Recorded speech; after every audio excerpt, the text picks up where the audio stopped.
In the Middle Earth strategy battle game, there are 96 playable army lists. That is an insane amount, and if you're just getting started, it can be pretty tricky to know what's different about each of them. So in today's video, we're going to be breaking down every single one of them and explaining exactly what they do. I'm also going to be putting them into a category on how strong they are, whether they're top tier, the good tier, or the underdog tier. This is Conquest Creations, my name's Jacob Lucas, and let's get straight into it.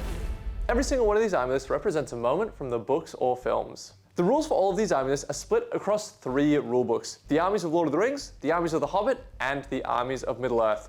Let's get started with the armies of Lord of the Rings. The first army that we have is the absolute classic Fellowship of the Ring. These guys unfortunately slot solidly into the underdog tier. And this army is exactly what you're expecting it to be. It's just all 9 members of the Fellowship.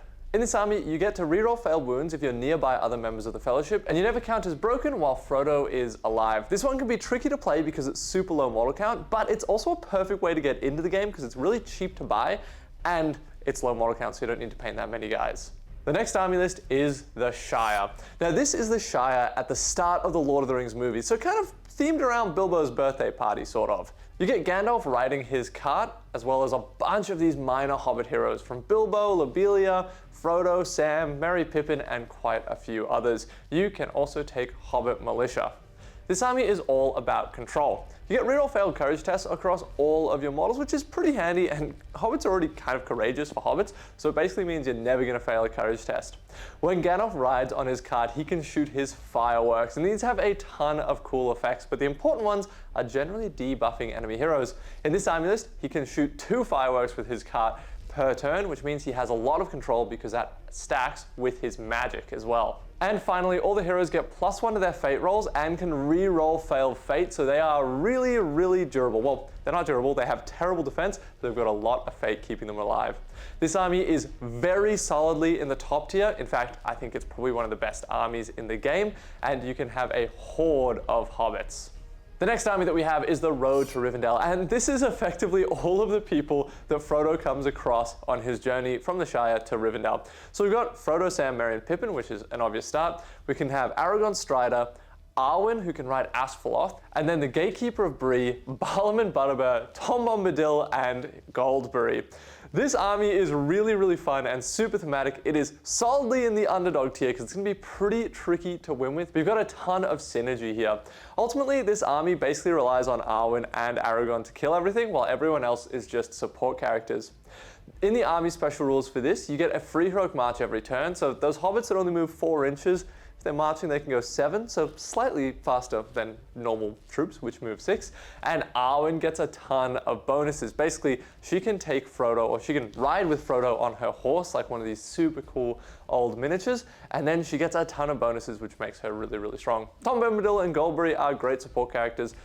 Same with Balam and Butterbur and the Gatekeeper of Bree. It's going to be tricky to win with, but it's super thematic and really, really cool to see on the table. The next army that we have is the Breaking of the Fellowship, and this effectively represents the Fellowship after Gandalf falls in Moria to fight the Balrog. It allows you to take the 8 surviving members of the Fellowship, as well as Haldir and a warband of Wood Elves. This means that you can play a larger variety of points with it. And in this army, every single member of the Fellowship gets a gift from Galadriel. Some of these are really cool, like how Gimli received the hair of Galadriel, and he can use that to get re-rolls in a fight. Or Frodo, who gets a file of Galadriel, which can give the army blinding light, which basically keeps you safe from shooting. You also get Elven Cloaks so you can hide from the enemies, and Galadriel has given you her gift of fortifying a spirit, so this army is super resistant to magic. This one's solidly in the good tier, and it's a really great blend of being super themey and playing the characters just from the movie, while still being really solid in game. If you're enjoying this content, then make sure you check out the rest of the Conquest Creations channel, where we're aiming to have a battle report with every single one of these factions. We haven't quite got there yet, it's a long-term goal, but we want to have gameplay for every faction in the game, so make sure you check out our backlog of videos. If you like this content and you want to support the channel, then here at Conquest Creations, we actually create wargaming scenery. You can head over to the Conquest Creations website, where you can see our massive catalog of fantasy scenery. All the scenery has been designed by wargamers for wargamers, and it all comes in the form of STL files. So it's designed with gameplay in mind, and it's designed to be easy to print and paint as well. By supporting the channel, you're encouraging us to create more videos just like this one. All right, let's keep going with this list. Next up, we have the Kingdom of Rohan. And this is effectively the Rohan army that encapsulates all of Rohan without it being from a specific moment, or all of Rohan in the Lord of the Rings era, because there's going to be some more later on when we talk about the War of the Rohirrim. In this army, you get +1 strength on the charge if you're cavalry, and the Horse Lord special rule gets boosted from a 6+ to a 5+, which means when your horses are killed by the enemy, you get a slight bonus to maybe that horse surviving. It doesn't have a heap of special rules, but what it has is variety. You can take all the Rohan heroes you want in this army. And it's decently in the good tier. Obviously, choosing some of the heroes is going to be better than choosing other ones, but you've got so much control here. Next, we have the Road to Helm's Deep, and this is effectively the army that goes and fights the attacking wargs in the Two Towers. This army allows you to take Theoden, the 3 hunters, so Legolas, Aragorn, and Gimli, a couple of the other heroes, and riders. So it's a full cavalry army. You also get +1 strength on the charge with your cavalry in this army, and Legolas and Gimli get really cool special rules where Gimli can be a passenger on Legolas's horse, and then at some point Legolas can drop him off and he can go on his own and fight on foot. In this game, it's really annoying when you have a cool hero on horse and then someone kills their horse, you have to replace them with a model on foot.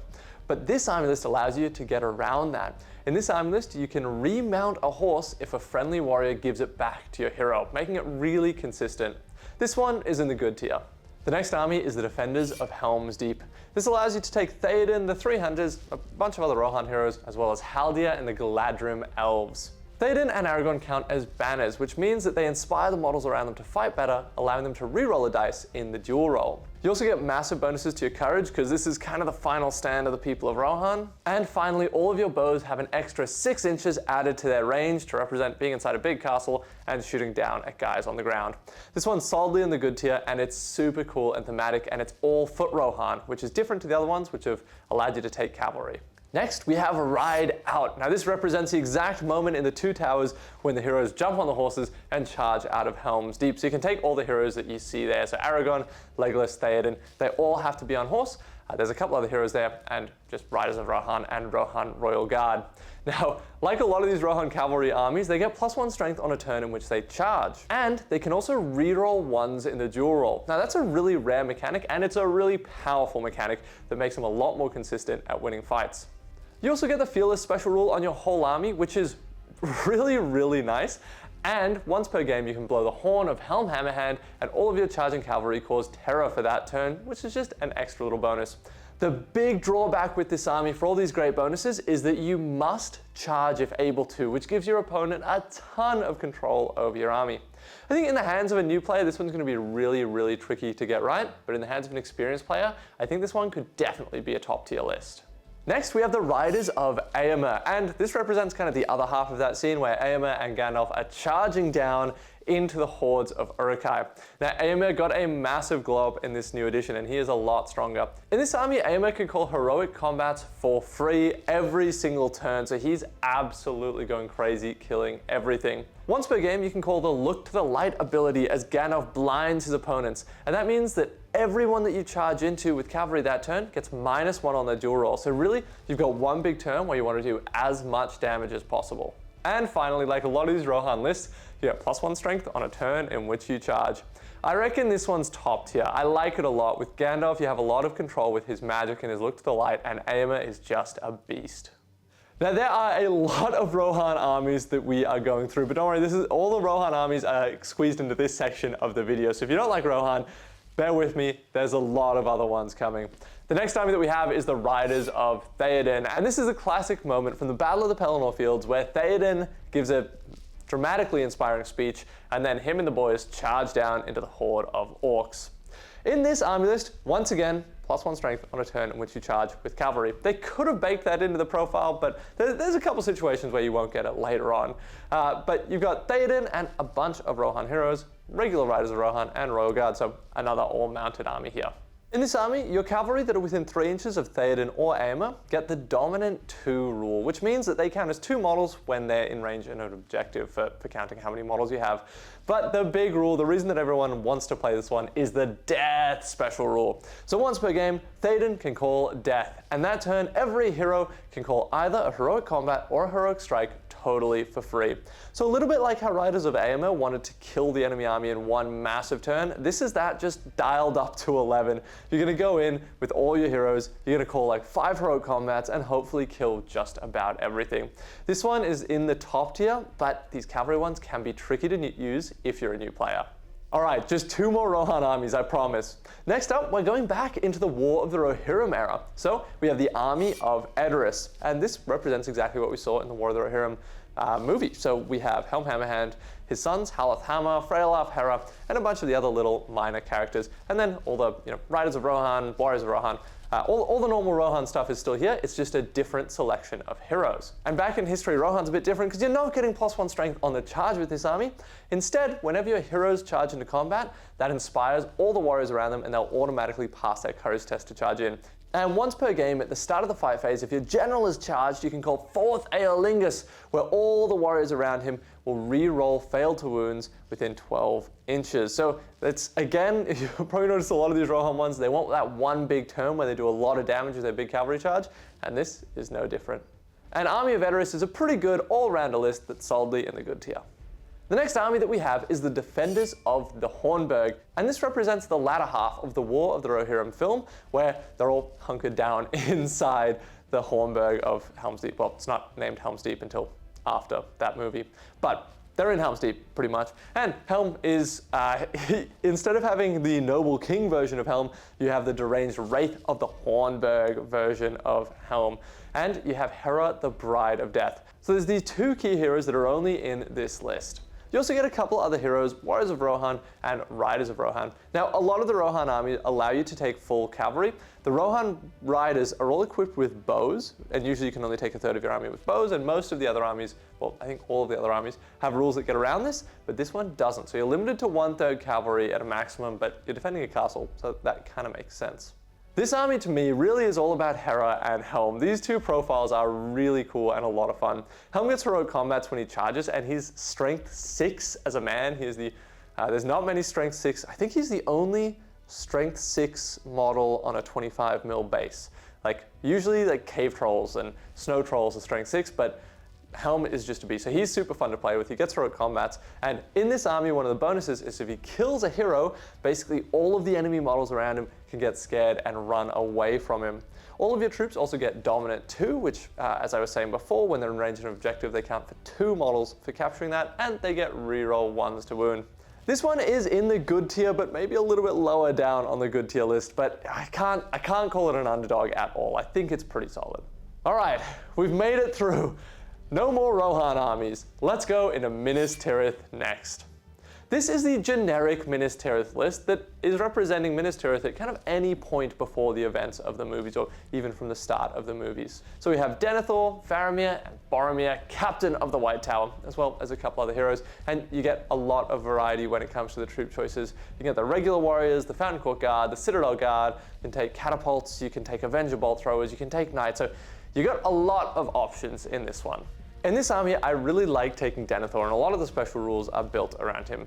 Firstly, he has a Palantir, which means that he can seize priority once per game without doing any dice rolls. If you have Denethor and Faramir in this army together, then Faramir has to charge if he's able to do so, because basically he's trying to impress his dad. But on top of that, if he has cavalry boys with him, then they all get bonuses when Faramir charges. So pretty cool thematic one. You can either play it with Boromir, Captain of the White Tower, and represent, before the events of the movies, or you can leave him at home and you can play this as Faramir's charge into Osgiliath that goes rather poorly.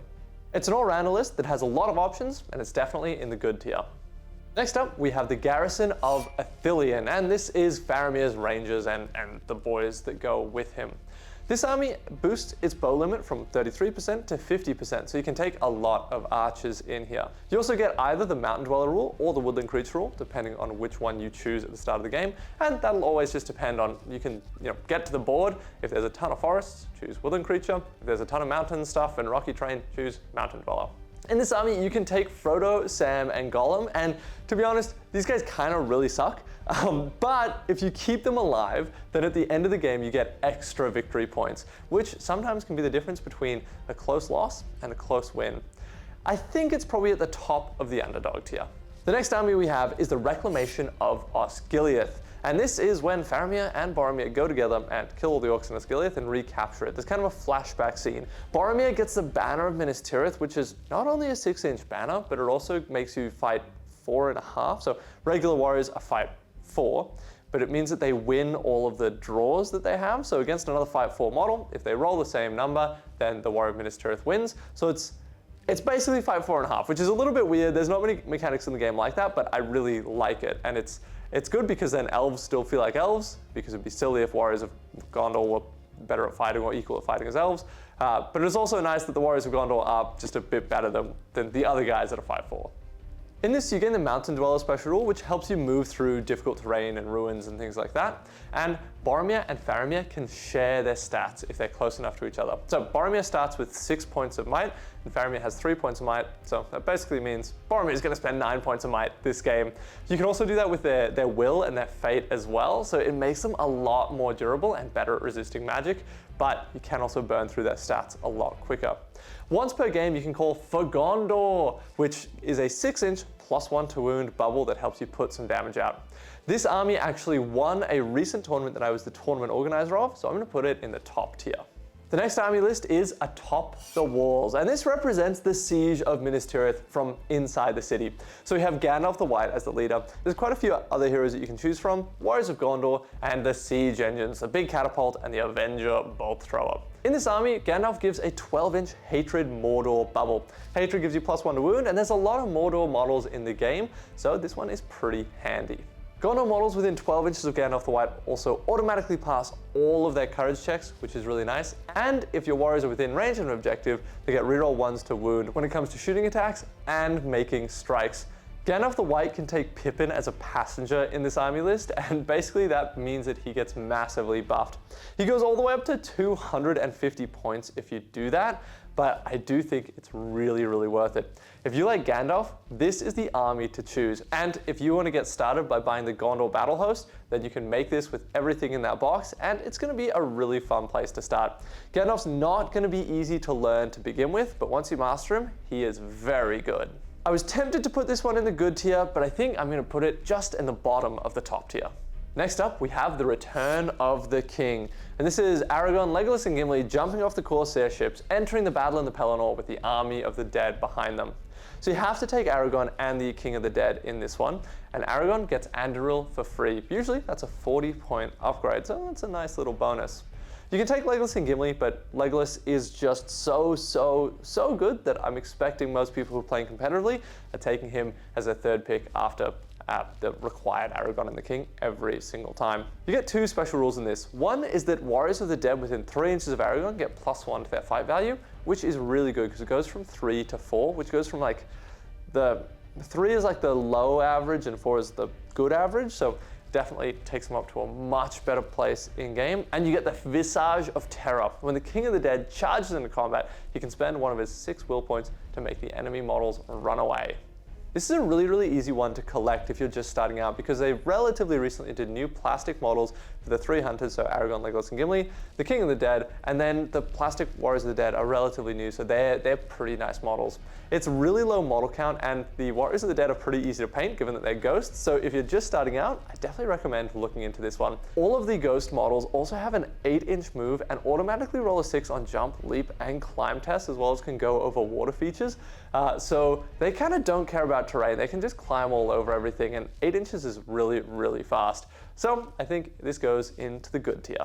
Next up, we have Defenders of the Pelennor, and this is basically all of the good guys that fought in the Battle of the Pelennor, which is a lot of the good guys. So, you know, it's Aragorn, Legolas, Gimli, the King of the Dead, so it has all the Return of the King stuff. It has all of the Riders of Theoden stuff, so, you know, there's Eowyn, there's Eomer, there's Theoden. It also has all the guys who are inside the castle at the time, so we've got, you know, Gandalf, Hurin the Tall, Ingold, all the fiefdom stuff as well, so there's Prince Imrahil and some of those other guys there. So, yeah, there's a lot in this army list, which means you have a lot of control. You can build some really, really, really good lists. You can also build some really, really bad lists. The army bonus is that every single hero gets a free heroic combat once per game. So if you're gonna play this one, I recommend taking a ton of heroes and Yeah, you've just got all the options in the world. I think that means that if you build this in a solid way, you can easily get it to the top of top tier, but if you build it in a dud way, you can definitely be an underdog tier as well. It's basically, if you've just got a bunch of random good guys, throw them into this army. Next up, we have the Men of the West, which is the host that Aragorn leads at the Black Gate. And it's a little bit similar to the previous one in terms of you've got a ridiculous amount of options. But this time, you have the choice between either taking your heroes on horse, or you can take them on foot. But if you take them on foot, then you have the option to include the Great Eagles. So it's kind of, at the start of the scene, they ride their horses and say hello to the mouth of Sauron. And then they get off their horses, and at some point later, the eagles turn up. So you get to choose either the start of the scene or the end of the scene, and both of them are really good. This list is pretty focused around Aragorn. Once per game, he can call for Frodo, which gives all friendly models within 6 inches of him +1 to their fight value, and reroll 1s to wound, which can come in really handy. That's going to take Aragorn up to fight 8 for that turn. You also get Dominant 2 if you're within 3 inches of a hero with all of your warriors, and as long as Aragorn's alive, everyone automatically passes their courage checks, which is huge. Gandalf the White in this one doesn't get his staff, which means he doesn't get a free point of will per turn, but he can reroll failed casts. I find it hard to decide if you should bring him for that reason or not bring him. Losing his staff is a big deal, but also rerolling failed casts is a big deal as well, so I don't know, take that as you will. This one just gives you a ton of options, and it's similar to the Defenders of the Pelennor. I think if you build it in a really strong way, it can be in the top tier, and if you build it in a silly way, it can be down in underdog tier. But again, it kind of fits that idea of you own a bunch of good guys and you want to throw them all in one army. Well, this is another good option for you. And that is all of the main armies that we think of when we see the movies, but there's a few more to go for the good side in this book. Next up, we have Numenor. So we have Elendil, Isildur, captains, and warriors. And this one feels like it's the kind of army that needs an expansion at some point. Hopefully, if you're watching this video a few years after it's been released, Numenor has been fully expanded, but at the moment, it's pretty limited. This army gives you bonuses to your courage tests. It gives you resistant to magic on all of your warriors, because your heroes have it by default, so they give it to the boys around them. And you also get General Hunter with your leader, and you must accept heroic challenges, so it means that your leaders want to go and kill their leaders. Ultimately, this one is very solidly in the underdog tier. Unfortunately, because there was never a Numenorean banner model made, they don't have access to banners, and banners are a really big deal. Every single time an army has access to a banner, I'm pretty much taking it, like almost all the time, unless I have a really, really good reason not to, because they're just so important. So this one's struggling at the moment. Hopefully in the future, that's not the case. The next army is Lindon, and this represents Rivendell kind of just before the Battle of the Last Alliance. So it's led by Gil-galad, the High King of the Elves. He can take Círdan and Elrond, so really solid options, as well as Rivendell Knights and Warriors of Rivendell. You get 2 army bonuses in this one. The first one is that friendly models within 6 inches of Gil-galad get resistant to magic, and the second one is that if your archers are nearby your general and they stay still, they can reroll failed to hits. This one's pretty cool, and it allows you to play a pure Rivendell list with a Gil-galad, but it's probably not my favorite. I think it's in the bottom of good tier. But if you like Gil-galad, don't worry, you're gonna hear about him very soon. But not right away, because now we have Rivendell, and this is Rivendell at the time of the War of the Ring. So we have Elrond, Arwen, Elrond's twin sons, Elladan and Elro here, Glorfindel, and a couple other heroes, and then the Rivendell Warriors and the Rivendell Knights. This army gives you a courage bonus, and if you stay still that turn, you reroll 1s to wound. So generally, if your opponent moves first and charges you, you get a little bit of a bonus. And once your army breaks, which means that 50% of them are dead, you get a super spell with Elrond. He invokes the Wrath of the Brune in the river floods, and he can do a big splash damage. But you can only do that when you break. I really like that, because if you're doing well, you don't necessarily need the bonus. But if you're losing a lot of guys, then it's really helpful. This one's a good all-rounder list, and I'd put it in the good tier. And next we have the Last Alliance. This is basically Lindon or Rivendell mixed with Numenor, and when they fight together, they look a hell of a lot better. So we've got Gil-galad, Elendil, Elrond, Isildur, captains, and a bunch of warriors. All of the elves in this have the Whirl of Steel special rule. In this army, you have to take at least one of the named Rivendell heroes and one of the named Numenor heroes, so it's all about that theme. The Rivendell warriors get the Whirl of Steel special rule, which means when an enemy model charges them, roll a dice, and on a natural 6, you deal a wound. This is really, really good. It means that your opponent's going to be scared to charge into those elves. Your Numenorians get reroll 1s to wound if they're supported by elves, and you also get a bonus to your courage. This one's generally a big horde of elves and Numenorians, and I really like it. I think it's solidly in the good tier. Next up, we have Lothlorien, and this is Galadriel and her people. In this army, you have a bunch of hero options from Galadriel, Celeborn, Haldir, and his two brothers Orphan and Rumil, and then just captains. You got a good amount of troops between the Galadrim warriors, the Wood Elf Sentinels, Galadrim Court Guard, which are cool 5-6 guys, some cavalry, as well as Wood Elf warriors who have their elven cloaks. These guys have really low armor, but they can stay hidden and shoot at their enemies really well. Everything in this army gets a resistant to magic special rule, and if your archers are hidden from the enemy, they get bonuses to their shooting. This one is definitely in the top tier, with one of Australia's biggest tournaments being claimed by a Lothlorien army. It's a little bit contentious because in this new edition, lots of people are saying like, oh, it got nerfed, oh, it's not very good, and I think those people are totally wrong. I think this is a great army. The next army is Fangorn, which is, of course, the Ents. You've got Treebeard and 2 Hero Ents and then regular Ents. And these guys are not quite totally immune to magic, but they have some special rules that mean that a lot of magical spells just totally don't affect them. And all of your unnamed Ents, so none of the characters, can choose between a special rule. One might give them an extra wound, make them a bit more durable, and one might give them bonuses to doing wounds, as well as a couple others. These guys are cool, and they go in the good tier. This next one is one of the more controversial ones. It's the Eagles. You have Gwaihir, Fledgling Eagles, and regular Eagles. And these guys are really good. You're generally really low model count, so you're looking at, 4 or 5 or 6 models, depending on how many points you're playing. And this has the best special rule in the game. In fact, it's so good that if you're not watching this when it came out, it might have been nerfed. Maybe. We'll find out. It's Piercing Cry. Basically, all of your Eagles can fly around. When they charge in, they do extra damage, and they're really good. And once per game, you can call the Piercing Cry, which means all enemy models within 6 inches of Gwaihir are frozen in place. So then the Eagles have a bunch more control to go and do whatever they want. It is the best special rule in the game, if it's still in the game and hasn't been nerfed. This army is really solid. It's won several tournaments, and it's going all the way into top tier. And the last army that we have on the good side of the Lord of the Rings book is the Realms of Men. Now this is kind of a weird army list. Basically, you get the King of Men profile, which just represents any King of Men, and you can choose which kingdom your king is from, whether it's Minas Tirith, Arnor, Dale, Rohan, or Numenor. And depending on which one you choose, he gets a special rule. Each king can lead any of the troops from his kingdom. So the Numenorean king can lead Numenorean warriors. The Minas Tirith king can lead any of the troops from Minas Tirith, and so on. This one's a really weird one because it allows you to do some kind of little soup combinations where you can take like a king of Minas Tirith and a king of Numenor and ally those troops together in a way that you wouldn't otherwise be able to. Ultimately, I think this one's great for coming up with some really cool custom themes. And you can come up with your own name for the King of Men that you choose, who is a really solid profile. I think it goes in the good tier. All right, that's enough talking about good guys for now. That's all the Lord of the Rings good guys. Let's get into the Lord of the Rings bad guys, and we're gonna start with Barad-Dur. This is the army that contains Sauron. And Sauron, let me tell you, he is an absolute beast. He kind of lives up to his name of being the Dark Lord. He's got strength 8, defense 10, 5 wounds. Yeah, he's pretty cool. He's also not only just a monster and a brutal warrior, but he can cast spells as well. So Sauron is very good.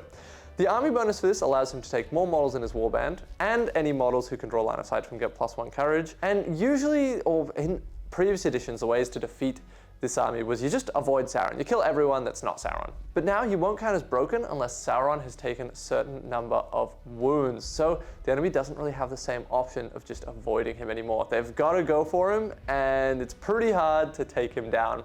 If somehow you manage to do all 5 wounds to him, he has the 1 ring, which means each time his last wound is removed, roll a dice, and on a 2+, he survives, making him the most durable character in the game. It's still really fun to play, and it's super thematic to get him on the table. This one goes into good tier. Next, we have the Black Riders, which are the Nazgul as they ride out of Minas Morgul. In the last edition, this was very much a boogeyman army, but in this edition, not so much. Your only options are the Witch King, on horse, and Ringwraiths, also on horse. Ringwraiths debuff the courage of the enemy models around them, and in this army they can stack that, so you can give enemy models -2 courage if there's enough Ringwraiths around. Once per game they can cast Transfix on a 6 totally for free, so they're great at slowing down those big heroes. If there's a ring bearer in the enemy army, which isn't that often, but it's, a Frodo, a Sauron, a Bilbo, all those kind of things, then they can get free heroic combats. And usually ring wraiths become weaker every single time they fight. They have to spend will, but not in this army list. You max out at 9 models with this, and while ring wraiths are really, really solid support characters, it's difficult to make an army fully of support characters because ultimately, usually you need to be supporting someone. So this one goes in the underdog tier.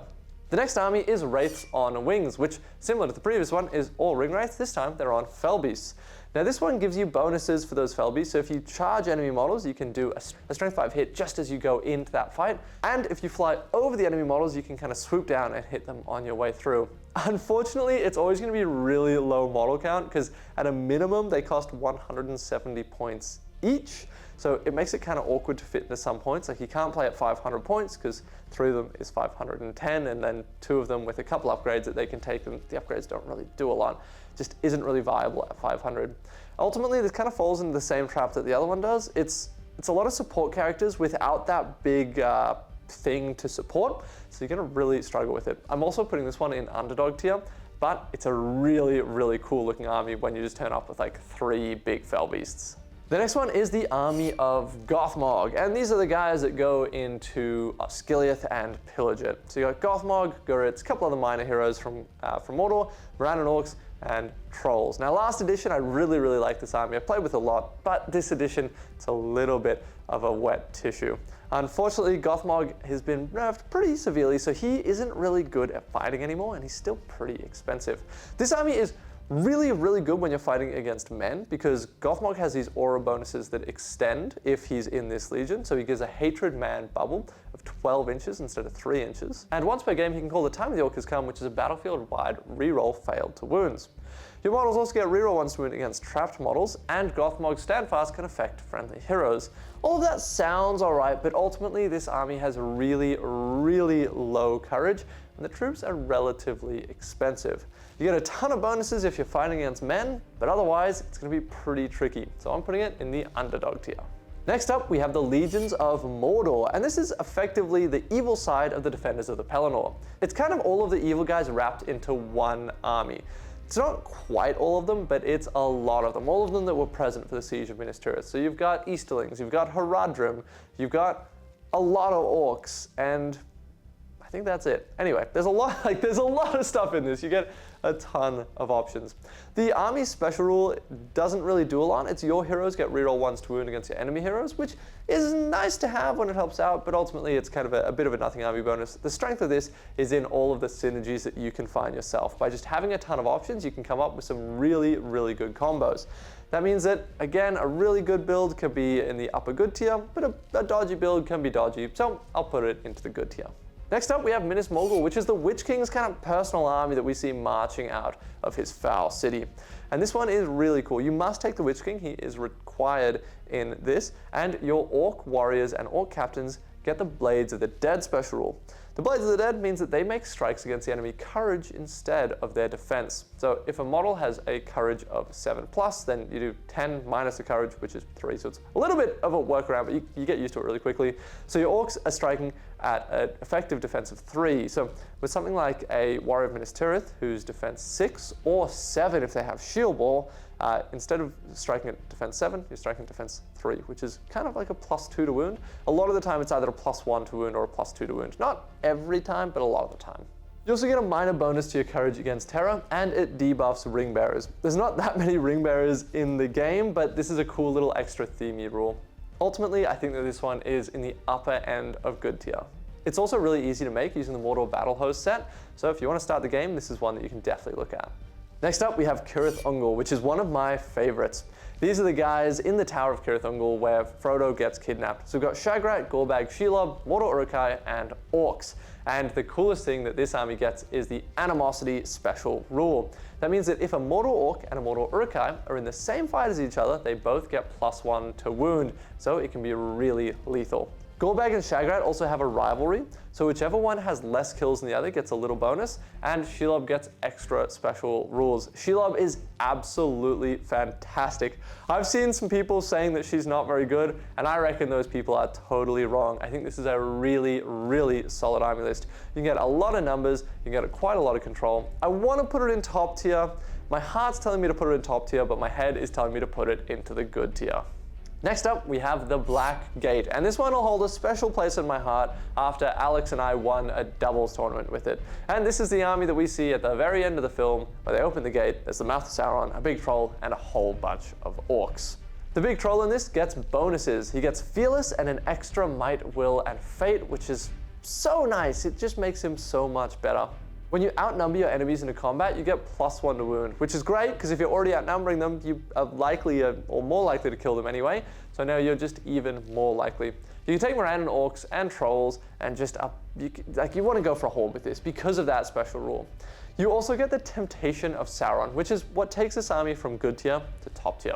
And that is at the start of every single turn, you choose an enemy model to take an intelligence test. If they fail, you can move them, following all of the normal rules for movement. So you can pull guys out of position, you can cut off their own heroes by putting guys in their ways, you can isolate their bannermen by just making them walk away from the battlefield. There's so much that you can do with this rule. It's really, really solid. And as I said before, a top tier army. Next, we have the Army of the White Hand, and this army really represents the burning of the Westerfold. You take Saruman and Grima who is one of the best models in the game for sure. Basically, he debuffs enemy heroes, and then Saruman's magic is all about debuffing enemy heroes as well. You can take Wildmen, Uruk-hai Scouts, and a few other little tech units. This one really is all about Saruman. Any friendly model that can draw line of sight to him gets +1 courage. Saruman can use Crebain, which are these swarms of birds, to draw line of sight from, so it's really, really hard to hide from him. And Saruman gets special magic in this. Basically, he has 3 once per game spells that auto cast. One of them means that the enemy army has to move half speed, which is a lot. That's really good. One of them is the enemy army gains Fearful, which means they have to pass a courage test if they want to charge you. And the most exciting one is a huge lightning bolt. You choose a point on the board that has to be more than 12 inches away from any friendly models, and everyone within 2 inches of that point takes a strength 6 hit. So basically, before the game even starts, because you should almost always do this turn 1, you just send a lightning bolt from the sky and nuke your enemy. This is great for getting heroes off their horses or just doing damage. It's really strong. This army I put as the best in the game when I did a video that was ranking the 10 best armies, so it obviously has to go in the top tier for that reason. Next, we have Lurtz's Scouts, which we see at the end of the Fellowship of the Ring. It's Lurtz with a bunch of Uruk-hai Scouts. These guys get an 8-inch move, which is huge. Just being able to move faster than your opponent is so good in this game. Lurtz gets a free heroic combat every turn, so he can kill a lot of stuff. And they break when 66% of their army is dead instead of 50%.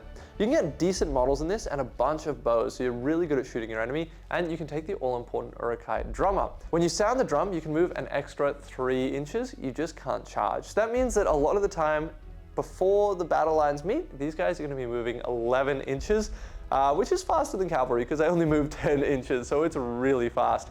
This one I think is really, really good around the 500 point mark, and I'm going to put it solidly into the top tier.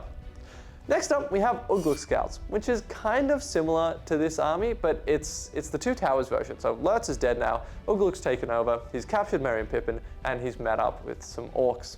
Because you can take orcs in this, you can really boost your numbers and get a lot more of them. It also has the Animosity special rule that I was talking about for Corinth Ungol. So if an Uruk-hai and an orc are fighting together, they get bonuses to wound.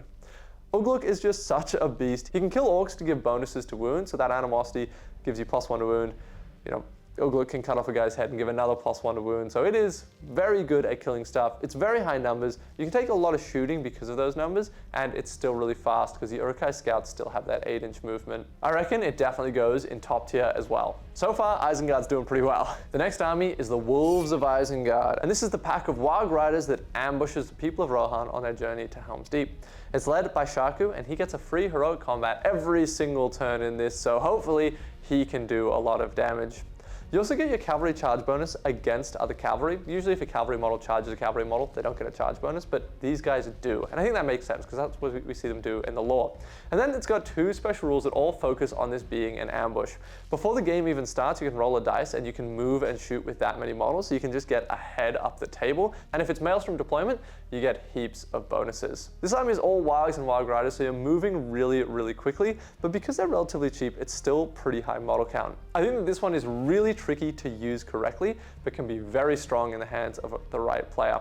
I think it's probably going to go into the bottom of good tier. I can't see it playing much past 500 points, because at 500 points, you've got a lot of tools, but past that, everyone else is getting more tools, and you're just getting more guys. Next up, we have the Muster of Isengard, and if you buy the Isengard Battle Host, you can make this exact army. It's Uruk-hai Scouts, Uruk-hai Warriors, and Saruman. All of your Uruk-hai get the Hatred Man special, which is +1 to wound against men, which is very strong because there's a lot of men in the game. In a one-day tournament that's 4 games, you can expect at least 50% of the armies to have men in them. That might be a little bit of an overestimation, but it's going to be helpful a lot. Your Uruk-hai captains get bonuses in this. They get a free heroic march on the first turn of the game, so they can get across the board really quickly, and they can call heroic strikes, which usually they wouldn't be able to, so they can go toe-to-toe with big heroes a lot better. It of course includes Saruman and Grima, who are both very powerful. This one's good, just not as crazy good as the others, so it'll go into good tier. Next up, we have the Assault on Helm's Deep, and the name kind of gives this one away. It's the guys that were attacking Helm's Deep.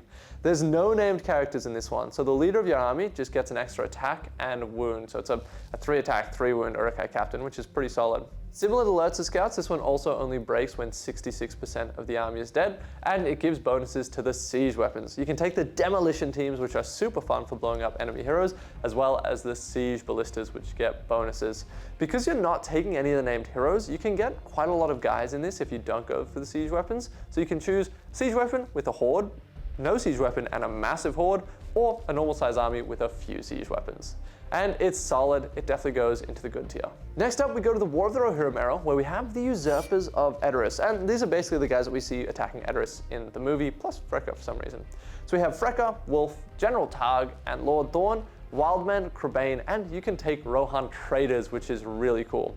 This one definitely plays like a horde because Wildmen are so cheap you can just take a ton of them and then Freka can give them buffs. By taking the Rohan traders, you can get a banner in your army and some throwing spears, which is really, really helpful. And your army bonuses say that every Dunlin model gets +1 to wound against heroes. That is really good for someone like Wolf who is built around hunting heroes. And every time a Wildman dies, roll a dice, and on a 6-up, he survives. So basically get a 6-up armor save. This one's really fun, it's really themey, it's just a good all-round mixed list. I put it in the good tier and I've really enjoyed playing with it. The next army that we have is the Besiegers of the Hornburg, and this is from the War of the Rohirrim, like the second half of the movie pretty much, where all the goodies are inside Helm's Deep and all the baddies are outside Helm's Deep. You can take Wolf and General Targ, and all importantly, Shank, Rot, and the Snow Troll. I love these guys, they're so cool. You can also take Wildman and Crebain, so you can take a whole bunch of really, really cheap troops in here. This army makes Wolf go a little bit crazy. He must charge if able to, which is a very big detriment, but it's pretty thematic, and he can call a free heroic challenge once per game against the enemy general. He's not the best duelist, but I think you just do this every time, send him in and hope, because he can actually go toe-to-toe with them, and when he calls that heroic challenge, he gets the +1 attack and +1 wound, so you can kill a lot of stuff, especially with his other hero hunting rules. So look, it's cool. You gotta try it. Shank and Rot don't have any synergy with the rest of the army. They can't lead troops, and their heroic actions don't affect anyone else. So it's kind of cool that they're a separate little strike squad, and I actually think these guys are really good. I painted them up very recently, and I've been having a ton of fun playing with them. I think this one is in the bottom end of the good tier, although I hope that people disagree with me and they think it's better than I think it is, but it's so much fun to play. Next up, we have the Depths of Moria. So this is built all around the Balrog. If you're taking the Balrog, this is the army that you're going to be playing. So you, of course, have the Balrog and goblins, and I think cave trolls as well, but it's mainly the Balrog and goblins. Every single goblin in this army counts as being in range of a banner, so they can re-roll a dice in a fight, and that makes them so consistently good. In fact, there's builds with this army where you don't even take the Balrog, you just take a horde of goblins, and it ends up being very strong. The goblins also get bonuses to their courage and fight value for being around the Balrog, and at the start of the game, the Balrog is cloaked in shadow, so he can only ever be hit on a 5+ or more by enemy shooting. And then at some point during the game, he can choose to say, "and flame," and he releases the shadow, lights on fire, and he can choose an enemy hero to set ablaze, which is pretty fun. This army is really solid. The Balrog is very strong. It's won a lot of tournaments, and it's going into top tier. Next up, we have Harad, and this is a little bit of a weird one because The rest of the Harad stuff is detailed in the Armies of Middle Earth books. This is kind of the Harad stuff, but without all of the cool characters, but it does give you a bonus to the War Murmacs. So you can take Haradrim warriors and chieftains and War Murmacs, and that's about it. You can take 50% bows with this army, so you can really hoard out and get a lot of shots, and once per game your Murmac can call a heroic combat, which usually it's not able to do. So that means if enemy models tie it down and it kills them in that combat, it can then stampede through stuff and potentially kill everything. Murmacs are really, really cool in this game. They can trample through everyone and kill them, and they're a lot harder to be tied up now in this new edition. They also have a huge amount of options when it comes to their upgrades, so you can have Sigils of Defiance and make a resistant magic, or you can fill it up with rocks that your guys inside can throw down, or they can grab repelling lines and the guys inside can jump down off the Murmac and fight in combat, or you can just choose all of them. So if you want to play a Murmac, this is one of the armies to look at. I'm going to put it in the good tier because Murmacs are good. Next up, we have the Corsair Fleets. This army must always have a captain who becomes the army's general. He gets 3 attacks and 3 wounds. You don't have a heap of options. You have Corsair bosuns, warriors, crossbowmen, and ballistas. Now, at the start of every single game, before it starts, you can have a shot with the ballista, which is pretty cool, and your warriors get the Backstabber special rule, which means they get +1 to wound against trapped enemies, making them really good at getting some solid assassinations. Now, there's not a ton in this, and the Corsair warriors are really expensive, and they got nerfed pretty hard. So I would have thought that it was an underdog army. In fact, I made an army that was the 10 worst armies in the game, and this was on that list. But someone in the comments let me know that recently a large tournament in Poland was won by this army. So with that knowledge, I just can't put it in the bottom tier. I think it might just be harder to use. So I'm going to put it into the good tier. And congratulations to that guy in Poland who managed to win with this, because if it wasn't for you, I'd definitely be putting this in the underdog tier. And we've made it through all of the armies detailed in the Armies of Lord of the Rings book. Let's go to the Armies of the Hobbit. We're going to start off with the main characters, and that is Thorin's company. Now, I absolutely love Thorin's company. I like them in the movies, and I like them in-game. Each member gets a cool thematic special rule that makes them really feel like their characters did in the film. The army bonus gives every hero access to heroic march, and they can use their will points to call a march. So you're still spending a resource, but you're not spending those all-important might points. You can also choose one objective that you count as dominant 2 when you're around, but by far the coolest special rule is the family ties. As we know, the members of Thorin's company came in family groups, and whenever you're within 3 inches of a model from your family groups, you can share your resources. So just like how Boromir and Faramir could, you can do that here as well. So that means if Bofur's in a spot of trouble and he rolls a 2 high, he can borrow some might points from his brothers to make sure he wins that fight. Or if Bomber gets knocked prone and takes a ton of wounds, and he can borrow his brother's fate points to make sure he's still standing. It's a really, really good bonus, and alongside all the fun special rules, I really like these guys. If you're starting out, they're one of the cheapest possible armies to buy, because I think it's like 80 Australian dollars for all of them. And when you throw in Gandalf and Bilbo, it goes all the way up to 1,000 points. Now, it's definitely an underdog list, but it's also a lot of fun, and when you do get wins with it, it just feels so good. It is definitely tricky if you're a new player because there's like so many different special rules to learn, but also it's really fun. So if you like the Hobbit movies, I definitely encourage you to have a look at these guys. Next up, we have the Army of Thror, and this is the army defending Erebor. So we've got Thror, Thrain, young Thorin, young Dwalin, young Balin, so it's a different profile to Thorin Oakenshield and him at the time of Thorin's company. The rest of your army is Grimhammers and Warriors of Erebor, as well as some captains. Grimhammers do have throwing weapons, so they're limited to 1/3 of your army. But if they're in Thror's warband, you can pay 1 point to give them +1 strength, which is pretty solid. In this army list, Thror becomes a 6-inch banner, and you get +1 to wounds against enemy models who are holding objectives. In the last edition, this was my favorite army in the game, but unfortunately it was the most comprehensively nerfed army in the game. It solidly goes into the underdog tier. It's still cool, and you can definitely still play with it, and it's still a lot of fun, but it's not quite the glory that it used to be. Next, we have the Iron Hills, and this is King Dain and his group of dwarves. So you get Dain, captains, warriors, goat riders, ballistas, and chariots. In the army bonus, Dain gets Master of Battle 5+, so you can copy some heroics, and in scenarios where you don't start on the board, you can modify your dice roll by +1 or -1. When your dwarves are in base contact with 2 or more friends, they get bonuses to wound, and you get the Mountain Dweller special rule. These dwarves are so strong and so tough at the same time. The regular warriors are strength 4 and defense 7, but they have the shield wall special rule. So if they're in base contact with 2 or more friendly models, they get +1 defense, going to defense 8, making them the highest defense regular troops in the game. Goat Riders are a really interesting cavalry choice. They only move 8 because goats aren't as fast as horses, but when they charge into an enemy, they roll a dice. On a 5+, that guy's knocked prone, so they can stop heroes from doing any damage before the fight phase even happens. It definitely goes into the good tier.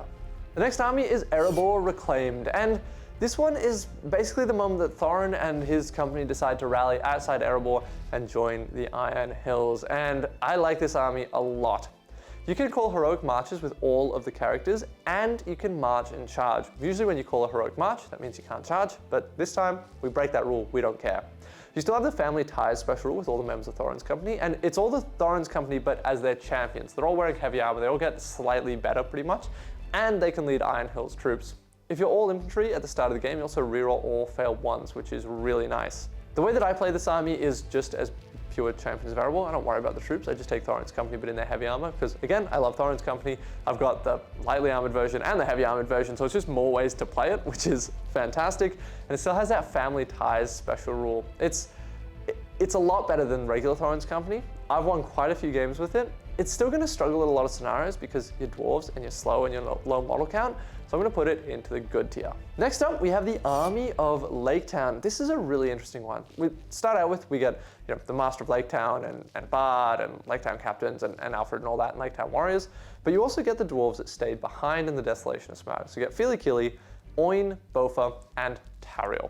Now, Lake Town Guard are some of the least point efficient models in the game. They're 7 points, and when you compare them to basically any other 7-point model in the game, they look really bad. Last edition, they were 5 points. Their profile hasn't actually changed at all that much. But the way that the army works is very different.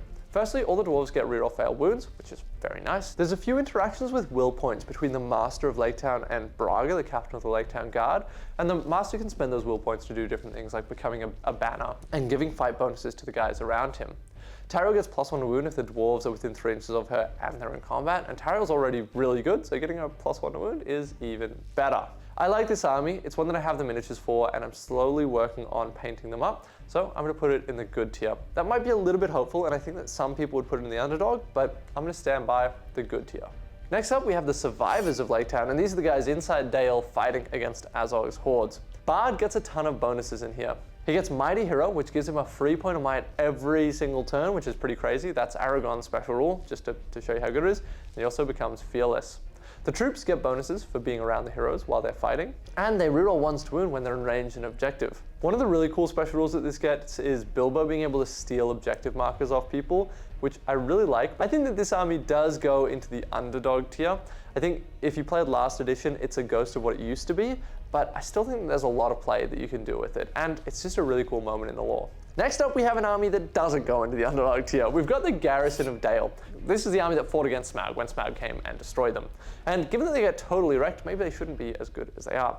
But they get Girion, Warriors of Dale, and the all-important Wind Lancers, as well as captains and one elite troop choice as well. This army is solidly in the top tier. All of the Warriors of Dale in this army list get +1 to their shoot value, so they now hit on 3 pluses. They also have bows that are strength 3, so a Warrior of Dale is shooting just as well as an elf is, which is pretty crazy. They also get +1 to wound while they're in their own deployment zone or within 6 inches of a wind lance, which is really strong. +1 to wound on such a large portion of the board is crazy. Those wind lances are siege weapons that cost 70 points, and honestly, there's quite a few armies that I would pay 70 points for a +1 to wound 6-inch bubble.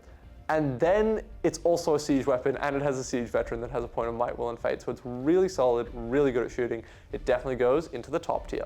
The next army that we have is Erebor and Dale. Now, Erebor and Dale were right next to each other in the lore, so this makes sense that they would fight together. This army must include dwarves and Dale. Girion and Thror count as banners, which is pretty handy because banner support is always nice.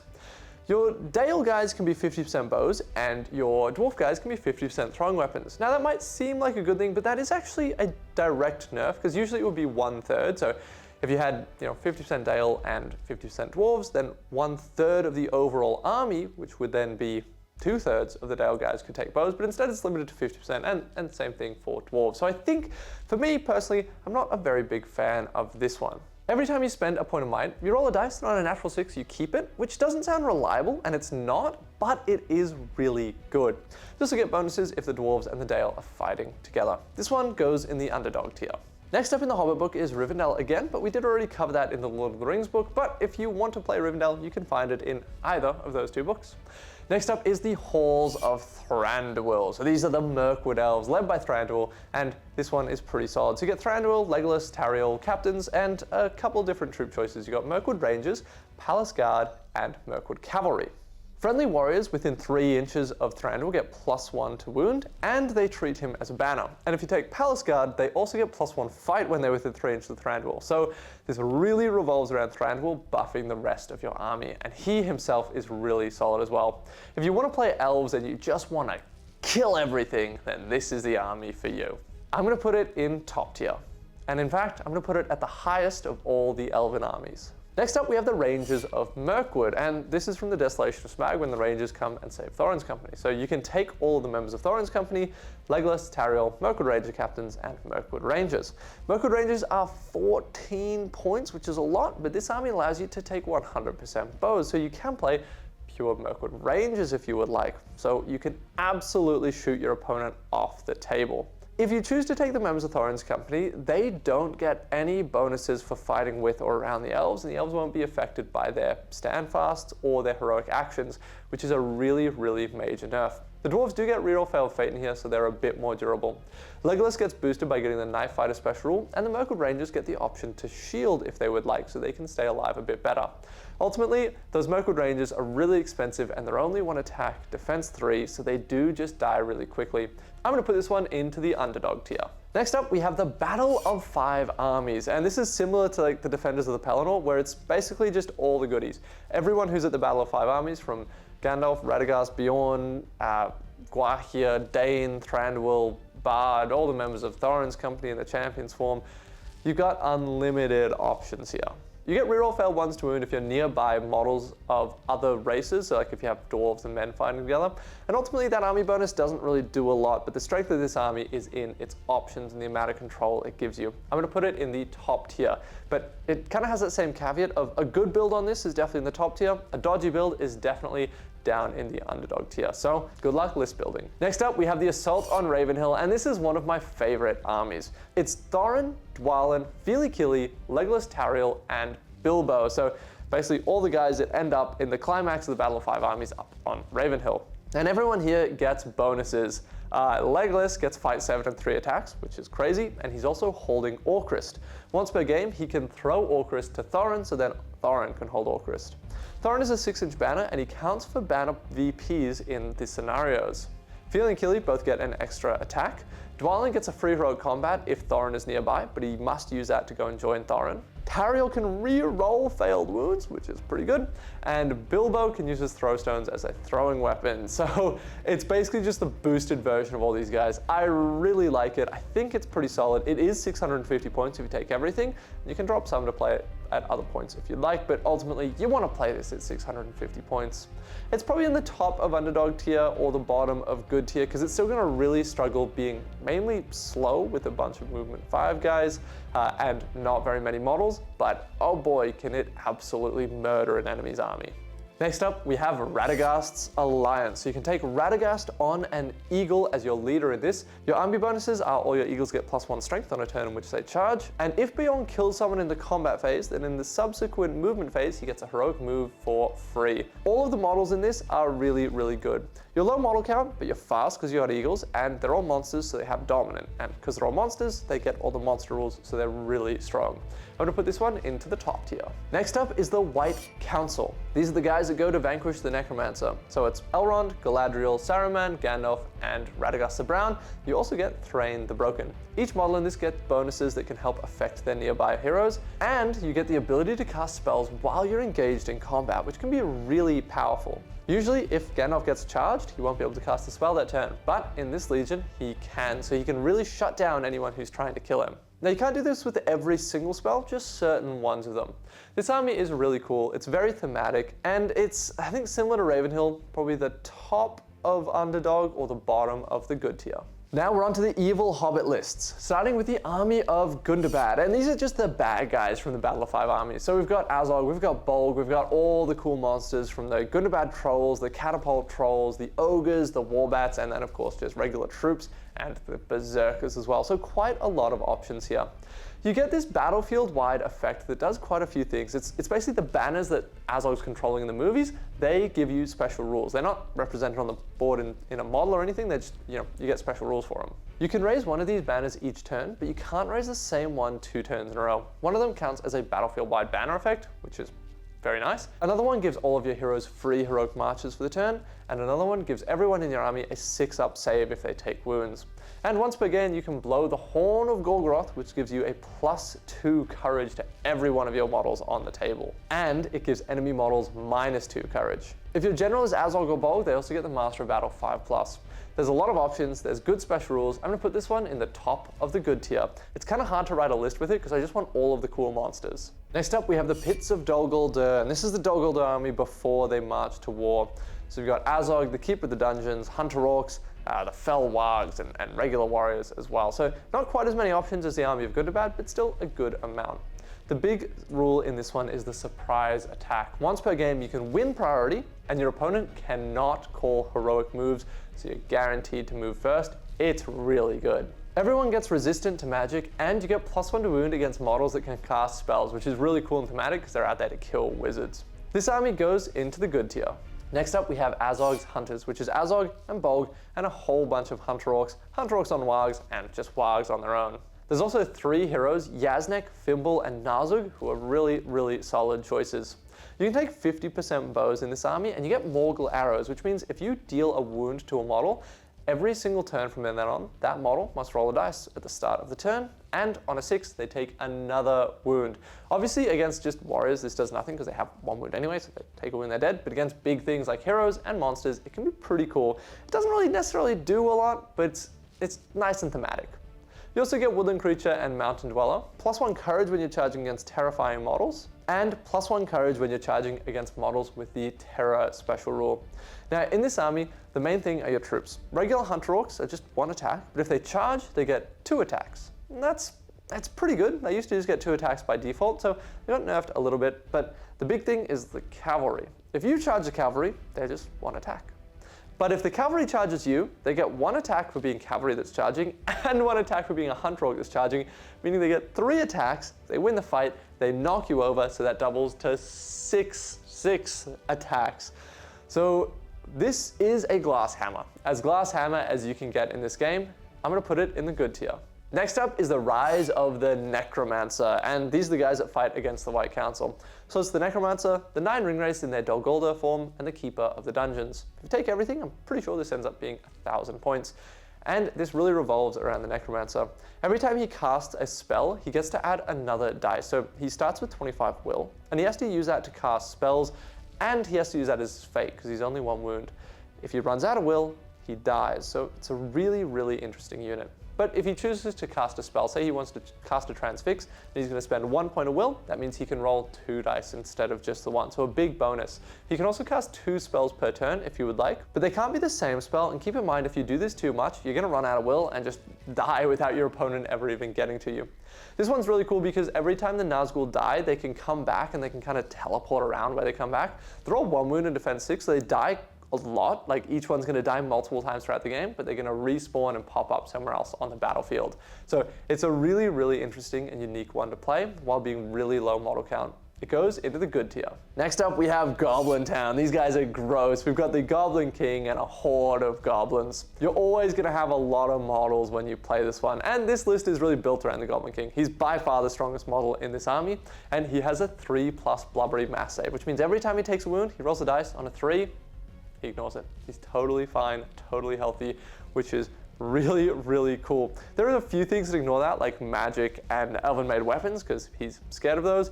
But in general, it's pretty helpful. At the start of each turn, he can sing a song, and this is kind of like the banners of Gundabad.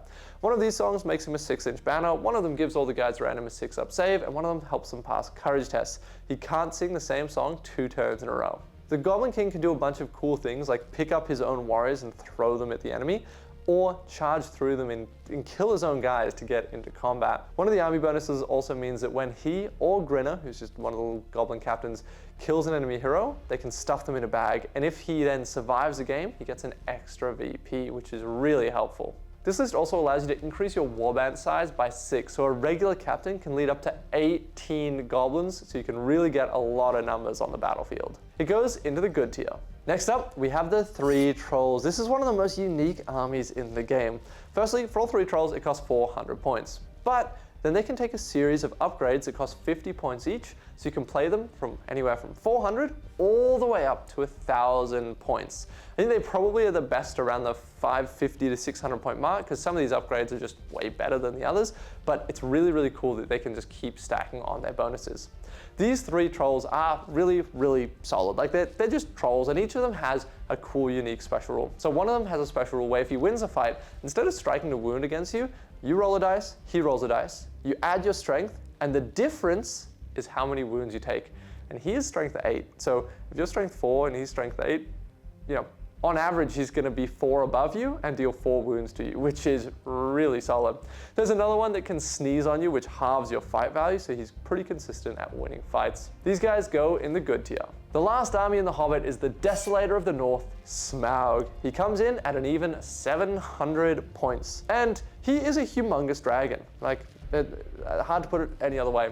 He can breathe fireballs, he has a little bit of magic, and he has 20 wounds. But you can definitely beat him. If you shoot him with a bow and you roll a 6 to hit, and then that hit does a wound, it does the number of wounds equal to the strength of your weapon. So if you have a strength 3 bow, you might be able to chip off 3 wounds in one shot like that. If Smaug is in range and objective, no matter how many enemy models are around it, Smaug counts as the only one. So he's really good at capturing objectives. But if it's a scenario where you pick up objectives, Smaug must charge the model holding an objective if it's possible to do so.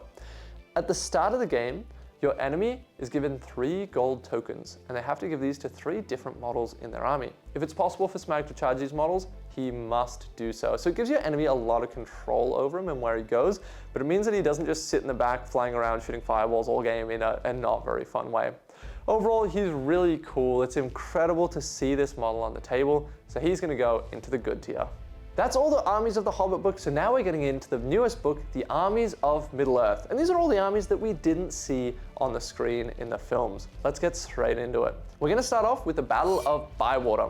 Now, as we know, at the end of the Return of the King book, the Hobbits go home and the ruffians have taken over, so the Hobbits team up and kick them all out. This is a Hobbit Horde army. Now, it's not quite as strong as the Shire army, but it gives you some cool profiles. The coolest thing that this army can do is allow you to ambush a warband. As long as it's not one of the 4 hobbits from the Fellowship, you can take a warband and it doesn't deploy at the start of the game. Instead, at the end of the 3rd movement phase, it can go anywhere within 1 inch of a terrain piece that it looks like you could reasonably ambush out of, or from one of the edges of the board, which is really cool and pretty thematic. On the board with a ton of shooting with this army. It goes into the good tier. Next up, we have the Grey Company. And in the books, Aragorn didn't actually turn up to the Battle of Pelennor fields with the ghosts. He used them before to free the people of the fiefdoms, and he turns up with the Grey Company, or the remaining Dunedain. In this army, you can take Aragorn, Legolas Gimli, Elrond's twin sons Elladan and Elrohir, as well as the Rangers of the North, who are like mini heroes. The army bonuses give you Andor for free, which is a 40-point upgrade for free, which is kind of nice. You're never slowed by difficult terrain. The Rangers of the North benefit from friendly heroes Standfast, and they get 2 attacks. Ultimately, this one's probably not my favorite army. It's all heroes, so it's going to be a really, really low model count. I'm going to solidly put it into the underdog tier. The next army is Arathorn's Rangers, which is kind of similar to the other one. It's the Grey Company, but when Aragorn's father's still alive, led by Arathorn. In this one, Arathorn gets a 4-up every time he spends a point of might. On a 4-up, it's free, which is really solid, so his might can go a lot further. And the Rangers of the North get +1 attack again. This one goes in the underdog tier because it's just low model count, and the Rangers of the North for 25 points are very expensive for a fight for 1 wound model. They do get a might and a fate, but it's not quite enough to bring them up into the good tier. Next up is the Beornings. We see Beorn in The Hobbit, and after that he kind of repopulates and remakes his people. You can take Grimbeorn, Beorn, and Beornings, so not very many options. Grimbeorn and Beorn are just dudes that can transform into massive bears, and those massive bears are insanely powerful. They're monsters that are nigh unkillable and can kill just about everything in return. The Beornings, which are the troops, are 20 points each and they're 2 wounds, 2 attacks, and are really solid. With axes and burly, they get +1 to wound. With high strength, they're really, really good. This one goes straight into the top tier. The next army is the Fords of Isen. Now we get reference to this in the films. When Theodred is brought back from battle, that battle was the Fords of Isen. So this is built around Theodred. You can take Theodred and Elfhelm and all the regular Rohan stuff, but it doesn't have the caveat that you can take Rohan riders with ignoring the bow limit, so you're limited to 1/3 riders. You're taking plenty of foot troops in this. All the models in this army get Sworn Protector Theodred, which means that they automatically pass all their courage tests while he's alive. If the army's broken, your whole army gets Dominant too. So it's going to be really funny. There's going to be some objective games where you actually want to break close to the end of the game to make sure you capture it. And while Elfhelm is alive and within 6 inches of Theodred, then enemy models can't target Theodred if they have another target to strike at. So it helps Theodred stay alive. Theodred is also just a pretty solid beast. He's fight 6 and can charge in and do a ton of damage. This one goes into the good tier. Next, we have the Paths of the Druidan. In the books, as the army of Rohan is going towards the Pelennor fields, there's a force of orcs that's been sent to get in their way pretty much. So instead, they go through the Druidan forest, and the little wildmen there help them avoid the army of orcs pretty much. So in this one, you must take Gumbrigan and a warband of the Wozus warriors, as well as Theoden and some riders. So it's really weird because Gumbrigan can only have the 1 warband of guys, so up to 15 warriors, and then the rest of the army has to be on horse. So you've got this little core group that is on foot. At the start of the game, you put down 3 way markers. These are 25 mil bases, and they can't be destroyed, they're just there. And any friendly models within 6 inches of these ignore all of the difficult terrain rules, so it's really helpful for your cavalry. The big special rule that this has is when you do a heroic move roll-off, usually it's a 50-50, but not in this one. You effectively get an Elven Blade for your heroic moves. So if you call one and your opponent calls one, you'll win it on a 3, 4, 5, 6, and they'll only win on a 1 or 2, which is really strong. Next up, we have the Fiefdoms. These are all the other men that live in the Kingdom of Gondor, so you've got a heap of variety, which is really, really cool. Riding this army can be a little bit tricky. There's 4 named heroes, and each of them come from a different tribe or a different fief, pretty much, and they have a keyword. So you can't include their troops without the hero. So basically, Prince Imrahil has the Dol Amroth keyword, so if you take him, you can take Dol Amroth troops. Angbor the Fearless has the Lamadon keyword, so if you could take him, you can take the Clansmen of Lamadon, and so on. So at low points, you're a little bit restricted, but those are the first 4 heroes you want to take, so at high points, it's not really that much of a restriction. The first turn that you're broken, you automatically pass all your courage tests, so no one flees the board, and I think that's going to be a serious game winner for this one. And you get the special rule, Leaders of the Fiefdoms. If a hero charges, then all of the models within 6 inches of him that have the same keyword as him, so like Lamdeon or Dol Amroth, they get +1 to wound. This is really solid because guys like the Clansmen of Lamdeon, who have 2-handed swords, so they're already getting +1, can now go to +2, so very, very solid. I think this one goes in the good tier. Next up is the Grief of Eomer. Eomer has a special rule that if Eowyn or Theoden dies, he goes a little bit crazy and he gets bonuses to wound, but he must charge. And this army is basically starting with Theoden being dead, so he gets that by default. He also gets +1 fight on a turn in which he charges, which takes him up to fight 7, which is huge. All friendly models within line of sight of him automatically pass their courage test, and all Gondor models reroll 1s to wound, because basically in the lore, he goes crazy and he goes killing all these guys, and then Prince Imrahil basically went out there and made sure he didn't get surrounded and killed. This one goes into the good tier. Next up, we have Arnor. This is led by King Arvedui, and it is the kind of northern kingdom that was the sister kingdom to Gondor. In the lore, it gets destroyed by the Witch King several hundred years before the events of the War of the Ring. So you have King Arvedui, you have Malbeth, who really is the key character here. He gets foresight points so he can control priority, and he gives all of the warriors around him, or all the models around him, a 5+ save. This army bonus gives you an extra +1 when it comes to heroes, so they're on a 4-up save, which is really strong. Like, there's no armor saves in this game unless you're playing Arnor or like the Goblin King as well, I guess. Guess one.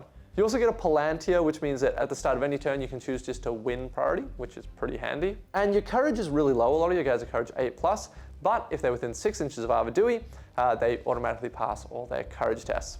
There's no great big heroes in this one, so you're taking high model count. And this one's just really stats efficient, so it's going to go into the top tier. Next up, we have the Army of Dale, which is Dale, but at the War of the Ring era, whereas the previous one was in the Hobbit era. This is pretty similar. You lose Girion, but you gain King Bard and Prince Brand, who are just like, all-rounder solid heroes. You still get the bonus to your shoot value, so it's still shooting at 3+. You lose your +1 to wounds from the Wind Lancers and the Deployment Zone, and instead you get Swarm Protector on your heroes, and you get a really interesting once per game ability. At the start of priority, you can declare using it, and it means that none of your models can move. But they all get Dominant 2 and re-roll failed wounds. So this is like the ultimate last turn play when you need Dominant, or you can use it early game where you have a lot of shooting, you have the Knights of Dale that get +1 wound if you charge them. So you can just say, hey, I don't want you to charge me, so I'm going to call this ability. If you charge me, fantastic. I get reroll wounds. If you don't charge me, fantastic. I'm going to shoot you. So I think this makes it pretty interesting. This one isn't as powerful as the other Dale army. I'm going to call it the good tier. Next up, we have the Battle of Fornost, and this was the vanquishing of the Witch King's armies after he destroyed Arnor. You have King Arnor of Gondor, Glorfindel, and it's a mix between Minas Tirith and Rivendell from a really cool moment in the lore. You can also take Hobbit Archers, which is kind of hilarious, and you always should because they're cool, and you can take Círdan, who's a really powerful elf caster. In this army, a Arnor can basically copy the enemy's stats, so if he charges into someone with Strength 8, he can take their Strength 8, which, unsurprisingly, is really solid, but he must charge enemy heroes if he can. So sometimes that gets him into trouble because he's just like Leroy Jenkins it into Sauron, which usually won't go that well for him. Like, he'll still be able to put up a really good fight because he can copy those stats, but he's still not Sauron. Everyone gets resistant to magic in this, and Gondor Cavalry get +1 fight on a turn in which they charge. So those Gondor Knights that are going with Arnor get fight 5 on the charge, making it very solid. This one goes into the top tier. Next up is the Kingdom of Khazad-dûm. This is probably one of the more popular armies out of this book, because it's just classic dwarves. You get Durin, Dwarf Kings, and all the warriors. You get Iron Guard, Khazad Guard, Vault Wardens, a Ballista, Rangers. Yeah, you get a bunch of good stuff. And this army doesn't have any spears in it, which has always been a really big limiting factor. But now it has a special rule where if your opponent is rolling more dice than you in the fight, you get a re-roll. So basically, if you're a dwarf with 1 attack fighting against a warrior Minas Tirith with a spear support, that's 2 attacks, so I'll get a re-roll in that fight. You also get Dominant 2 on all of your Dwarf Captains, Dwarf Warriors, and Dwarf Rangers, which is helpful for capturing objectives. And you get the Dwarven Mirrors. So at the start of the game, you can place these mirrors, and they give you bonuses if you're nearby them, and debuffs to the enemies if they're nearby them, but they can be destroyed pretty easily, so you need to place them carefully. These guys go into the good tier. Next up is the Army of Erebor, and this is Erebor at the time of the War of the Ring. So you can take all of the members of Thorin's company as their champions form, who were still there. So we know that Balin went off to Moria, so he's not in this list, and the other guys, Oin and Ori that went with him, they're not in this, and also obviously like Thorin, Fili, Kili are dead, so they're also not in this. But you can take Gimli in this, which is really cool. So I think every single time someone's writing an Army of Erebor list, they're going to start with Gimli and Gloin, and then go from there, whether it's adding more heroes and troops and stuff like that. They can do all that. Because Gimli and Gloin, if they're within 3 inches of each other, get reroll failed wounds. Gloin is one of the most points efficient models probably in the game at the moment.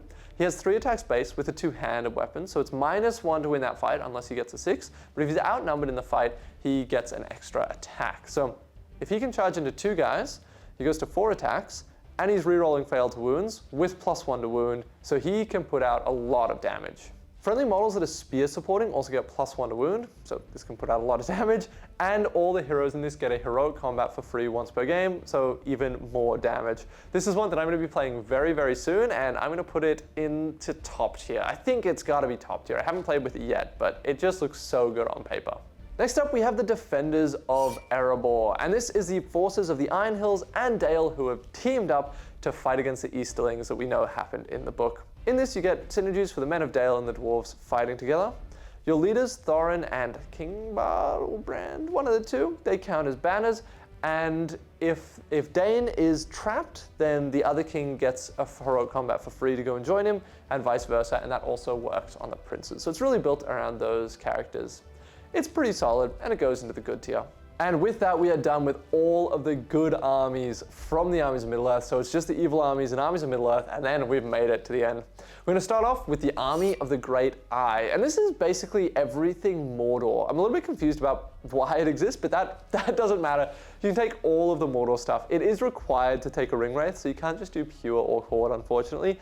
But it is all the options. So it's like Shagrat, Gorbag, Gothmog, the ring wraiths, Guritz, like all the boys in this, and all the troops as well. So like Morannons, regular Orcs, Wild Riders, Black Numenorians, what are the other guys called? Mordor Uruk-hai, Shelob, yeah, it's just options. The special rule for this one is really cool. At the start of the game, you can put a token down in the enemy deployment zone, and this is where the Great Eye is looking. Every turn, you roll a dice, and on a 2+, you can move that Great Eye up to 6 inches. On a 1, the enemy can move it 12 inches, because the Great Eye gets distracted and looks somewhere else. This Great Eye counts as a banner for your models, so you kind of want it to follow the enemy army into the fight, and then you can get banner supports where you really need it. And enemy models within 3 inches of the Great Eye suffer -1 courage. So it doesn't do a heap, but it's really, really cool. I like this army a lot. It goes into the good tier. Next up, we have Sharky's Rogues. This is the other side of the Battle of Bywater. So this is Sharky, who's Saruman after his power's been broken, Worm, a couple of heroes, and then a bunch of ruffians. So really, really hoarding out with these guys because they cost 5 points each, and you don't really have many expensive options, so it's just a ton of dudes. Sharky has a battlefield-wide standfast, which really helps because when you break, not everyone runs, as long as Sharky's still around. And ruffians within 6 inches of him can use their courage for anything instead of their own, and his is generally a little bit better than theirs. This one is really more of a thematic one. I'm going to put her in the underdog tier because I can't imagine really winning with it, and I've barely seen it. It's probably one of the most rare armies in the game. The next one is Moria, and these are the goblins, but without the Balrog around. So it's built around Durbar as the king of Moria instead. You have a lot of options in here. You can take Durbars, Druzag, who's like this cool Moria goblin, beast shaman, Moria warriors, bat swarms, wargs, what are they called? Prowlers, these guys with two-handed axes, as well as captains and the Watcher in the Water. Your army bonus gives you +1 fight when you're trapping enemy models, which is actually really, really solid. You get Mountain Dweller on everyone, and once per game, Durbars can call a special rule that means that everyone can move 2 inches further. Druzag is really solid because he allows you to take the beasts, and he can take bat swarms. Bat swarms come in at 35 points, but enemy models engaged with a bat swarm halve their fight value. So you can go all the way from fight 10 down to fight 5. And if you compare a Cave Troll and Bat Swarm together, that Cave Troll's fight 6, they'll outfight anything in the game. It's a really techie unit, but it's very powerful. I'm going to put this one into the top tier. Next, we have a really fun one called the Dragons of the North. This one just has dragons and cave drakes. Dragons come in at 200 points, but they've got a bunch of different upgrades that they can take that each cost 50 points. A dragon can take up to 2 upgrades, but your leader can take up to 3, and you always have to be led by a dragon. A really important rule is that you can't just have multiples of the same dragon. So for example, if I start with a dragon that I upgrade with Fly and Breathe Fire, I can't have another dragon with the same upgrade. So I could have a dragon with Fly and Wormtongue, or a dragon with just Breathe Fire, or I could have my leader with Fly, Breathe Fire, and Wormtongue, or something like that. I actually think this is, it's maybe a little bit sad because you can't just take the dragon that you like the most multiple times, but I think it's really, really good in terms of game balance.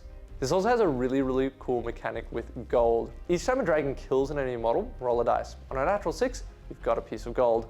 And then depending on how many pieces of gold you have, you get different bonuses. This ranges from allowing you to re-roll a single dice when making strikes, all the way up to being fearless. And if you get 6+ gold on a single dragon, then every piece of gold after the 6th is just another victory point that you get. But you're still limited to a maximum of 20, but it's really, really cool that if a dragon kills like 20 guys, he might end up taking home a ton of VPs. This army goes in the good tier.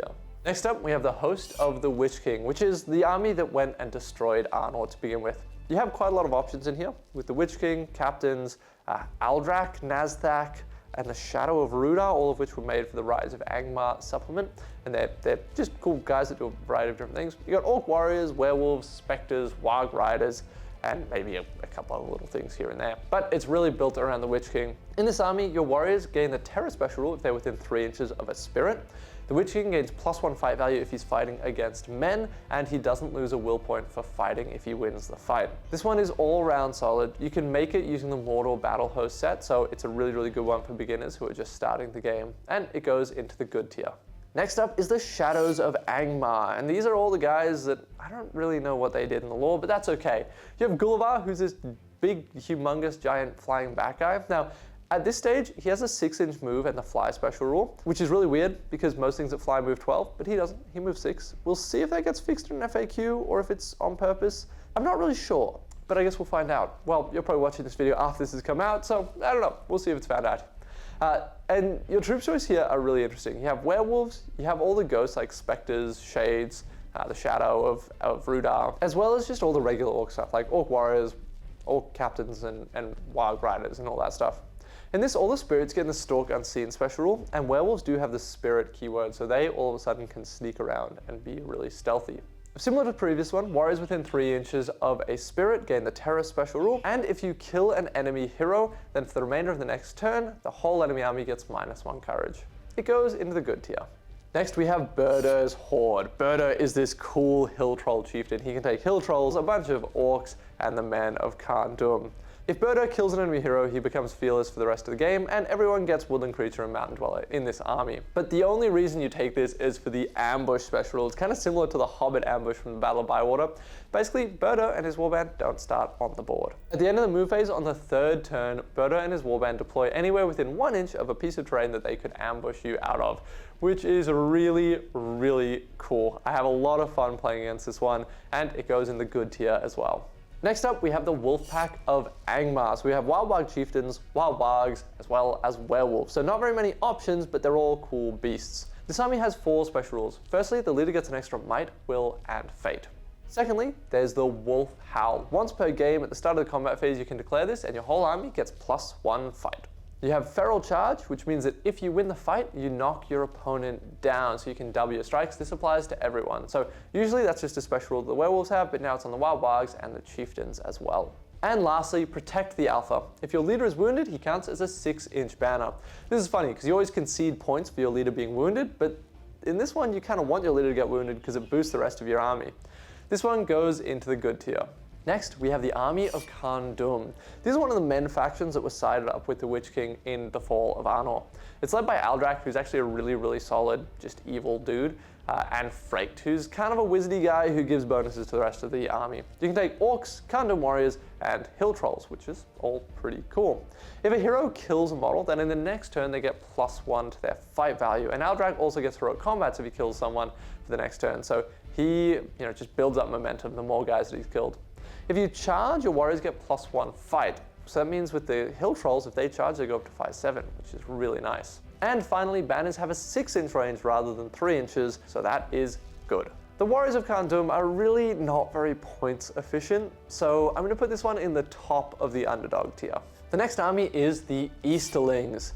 These are the Easterlings as they kind of appear at the Battle of Pelennor Field. So you have Armdur, Dragon Knights, Captains, War Priests, warriors, black dragons, cavalry, all that good stuff. Well, almost all the Eastling stuff, but not quite all the heroes. Firstly, Armdur is just a beastly duelist. He's out there specifically to hunt characters, and I think that is really cool. His sword is Elven Made, and it means that he never needs more than a 5+ to wound. So even against someone with defense 10, it's still just 5s for him. If you're broken, your whole army gets +1 courage. And in scenarios where you roll a dice to see if the game ends, this army can choose if you re-roll it to keep the game going, which sometimes can really clutch you out a win. Your heroes get fearless if the army's broken as well, so you're never going to flee the battlefield with them, which feels really nice. And you get Ancient Enemies Gondor, which gives you reroll 1s to wound against Gondor. These guys are really solid. They go in the good tier, but let's have a look at the other Eastlings. That's the host of the Dragon Emperor, and these guys are scary. In this one, you must take the Dragon Emperor. At 200 points, he's one of the most feared models in the game.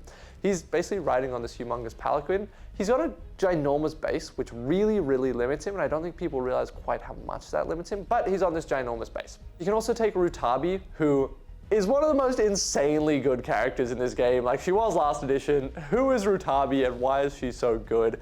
But yeah, she's in this list as well. You also have Borgir, who's just a boosted up Easterling War Priest who can cast some pretty cool spells. In this army, you get +1 to wound if your pike's supported by 2 friendly models. So if Rutabi has 2 pikes behind her, she gets +1 to wound, which is humongous. That's so powerful. If this is just in your regular phalanx, your front guy can just 2-hand as well, because you can do that with Easterling Halberd, so he will get +2 to wound. Really, really strong. You also get the ability to reroll 1 dice to win the duel roll with your heroes, so it's kind of like a pseudo extra banner roll, which is just helpful for being consistent. This is definitely a top tier army. Next, we have the Serpent Horde. This is kind of like the Harad army, but you don't have to take a Warmurmak, and it's not as focused on the Warmurmak. You must take Suladan, the Serpent Lord. All of your guys in this who have poison bows get poison on all of their weapons. Once per game, you can declare like special poison, and all the poison rerolls all fail wounds instead of just rerolls of 1s. You can take up to 50% bows in it, and the other special rule is that the elite troops, which are the Serpent Guard, get Swarm Protector Suladan, so they'll never fail their courage checks while he's alive, which is really good. This one is probably a top of good tier, bottom of top tier. For me, it's just come out, so we haven't seen it in action yet, but I think it's going to be really solid. Next up, we have Umbar, which is one of the most heavily memed factions, and it's really cool. Umbar is the city where all the Corsairs are from, so you can take Dalamir, Delgamar, Hasharan, who are like Umbarian Haradrim assassins, and then you can take a mix of the Corsairs and the Haradrim, as well as Black Numenorian. So it's a really, really cool army list with an interesting mix of models. All of your models get Stalk Unseen, so all of your archers can just kind of hide and like pop out and shoot people, which is really cool. The whole army gets Hatred Gondor, and then the coolest thing by far, this is not a powerful special rule, by the way, but it's really cool, is that if your leader is alive, but with 1 wound, and is within 3 inches of the Hasharan can assassinate your leader. So you can kill your own leader. This is not the enemy leader, this is your leader. If you choose to kill your leader, you can then choose another hero to become your leader. And that denies your opponent victory points for wounding or killing your leader, because now they have to go for that other guy instead. But of course, you can then do it to that other guy as well. It's not very good, but it's absolutely awesome and thematic and hilarious, so I really like it. This army goes in the good tier. And we've made it to the very final army in this list. We're at 96, we finally made it. It's the Grand Army of the South. And this is basically all the baddies from the Lord of the Rings that aren't the Orcs. So it's all of the Corsairs of Umbar, all of Haradrim, and all of the Easterlings. And like a lot of the lists that have a ton of options, this one has a ton of options. But with the lists that have a ton of options, all of them generally have a relatively weak army bonus. The army bonus for this is just a flat +1 courage across the whole army, which is fine, we'll take that. But the strength of it is just in how you write the list. You've got all the options in the world. Are you gonna write a good list or a dodgy list? If you write a good list, you're in top tier. A dodgy list, you're in the lower tier, you're in the underdog tier. So I'll settle this one in the good tier. Games Workshop has also created the Middle Earth Legacies. These are effectively profiles and army lists that are in retirement, and they won't be covered in this video. Instead, they're gonna be getting their own dedicated video. And I'm here behind the scenes in rural Austria working on an extra special secret project that you'll be hearing about in the future. Well, this video was a journey. Thank you so much for listening to me. I hope you enjoyed the content. This has been Conquest Creations, and until next time, have a good one.